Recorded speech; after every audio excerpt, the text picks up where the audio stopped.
Getting back to our origin of we the people. Tackling current issues both political and legal with common sense.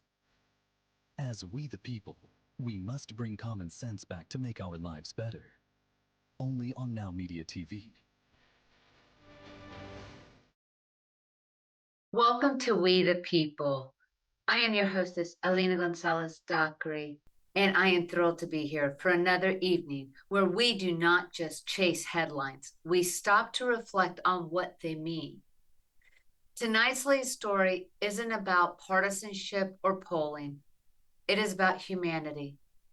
It's about health, and it's about the weight every leader carries, especially when the cameras are off.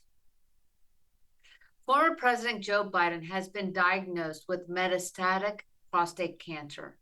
Whatever your politics, this is a deeply personal moment for him, for his wife, and for his family. And yes, for a country that watched him age in real time while bearing the pressures of the presidency. Let's take a moment to cut through the noise and talk with compassion, clarity, and truth. It's now confirmed Joe Biden, 82 years old, has been diagnosed with an aggressive late-stage prostate cancer that has spread to his bones. It is a serious diagnosis, one that doesn't just touch the man, but reopens the public conversation about health, aging, and leadership. Doctors say it's hormone sensitive, which means it can be treated. But at this stage, surgery is unlikely. And the 5-year survival rate for metastatic prostate cancer, around 37%. Since leaving the White House, Biden has kept a low profile. He stepped aside during the 2024 race after a visibly difficult debate performance, one that marked the end of his campaign and the beginning of a deeper, quieter chapter. But now, we know. Part of that struggle may have had more to do with his health than we realized at the time. And I'm not ignoring the fact that we all were saying, whether the mainstream media would not, that we saw a cognitive decline. And yes, there was definite cognitive decline. And it was so apparent on that stage, that fateful debate night in July. And yes, there will be critics. Some will say that this is further proof he shouldn't have run for a second term. Some already have. But others, like Meghan McCain, who lost her father to brain cancer, said it best. Cancer is hell. It is incredibly difficult for any family. That is not the time for politics. And she's right. Because here's the thing. We've all had someone, a parent, a friend, a spouse, a sibling, a loved one. Maybe you've faced that diagnosis yourself. That word, cancer, it lands like a gut punch. And when it's metastatic, it changes everything. So today, we offer what we should all be capable of offering: grace.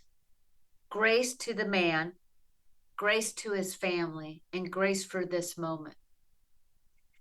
Even President Trump paused the political fire, though briefly, and sent well wishes to the Bidens. That matters because dignity still has a place in public life, and we need more of it. But that doesn't mean the national conversation stops. That said, this isn't just a personal story. It is a national moment too, because once again, we are reminded of something uncomfortable but important. We are electing presidents in their late 70s and 80s. Biden was 82 when he left office. Trump is 78, soon to be 79. And as a political scientist, Larry Sabato pointed out, maybe the lesson here is to elect leaders in their 50s and 60s, leaders with both wisdom and stamina. This isn't about ageism. And yes, I agree. President Trump does portray an immense amount of stamina, but it's about capacity, longevity, energy. The reality that these jobs are not just symbolic, they're physically and cognitively punishing. The presidency isn't just the highest office, it's the heaviest. Of course, questions will come. Was the cancer already present during Biden's final year? Most likely, yeah. Did it impact his ability to lead? If the reports were true that the staff members were already discussing having to use a wheelchair because of his spinal cords weakening, then yes, it was affecting him. It also complicates everything along with his diminished capacity. And then the bigger question, why we, the people, were not given the full truth about his health. This is the president of the United States. He had doctors, and for them to say, oh, well, he wasn't checking his prostate for 10 years, I can tell you that sounds absolute balderdash. This is a man in the highest position in the world, even. And these aren't accusations. These are fair questions. And they don't make us cruel. They make us responsible as citizens. If anything, this diagnosis makes the case for more transparency, not less. And maybe, just maybe, it reminds all of us that character isn't just in policy, it is in how we show up for each other when the news gets hard. So tonight, we hold space for a man who served, for a family now facing a brutal road, and for a country that, regardless of party, should be able to honor service while still asking honest questions. That's what we do here, with compassion, with conviction, with clarity. And as we reflect on President Biden's diagnosis and the difficult questions about age, legacy, and leadership it forces us to face, it's worth looking back at another man, one who made a very different choice. His name was David Souter, a Supreme Court justice appointed by President George H.W. Bush. He passed away this month quietly and without fanfare. And yet, his legacy is loud in all the right ways, because former Supreme Court Justice Souter did something rare in today's political culture. He stepped aside while he still had more to give. Now, you may not have always agreed with his rulings, but that's not the point. What mattered is that he served with integrity, recognized his moment, and chose to make room for the next generation. He retired at 69. He made many years left. He could have held power. He could have stayed in the spotlight, but he believed public service was a duty, not an identity, a stark contrast to today's politicians that are holding seats in Congress. And when that duty had run its course, he went home. No drama, no late-stage confusion, no political games, just a graceful exit. In a time when we've seen too many leaders of both parties cling to power far past their prime, Souter's example suddenly feels almost radical. Let's be honest, we lost something in our political culture. Somewhere along the way, we stopped asking, how did I finish well? We see it in our courts, in our Senate, in our House of Representatives, and yes, in the White House. U.S. Supreme Court Justice Ruth Bader Ginsburg held on to her seat, refusing to resign, though she was battling cancer. She died on the bench at 87.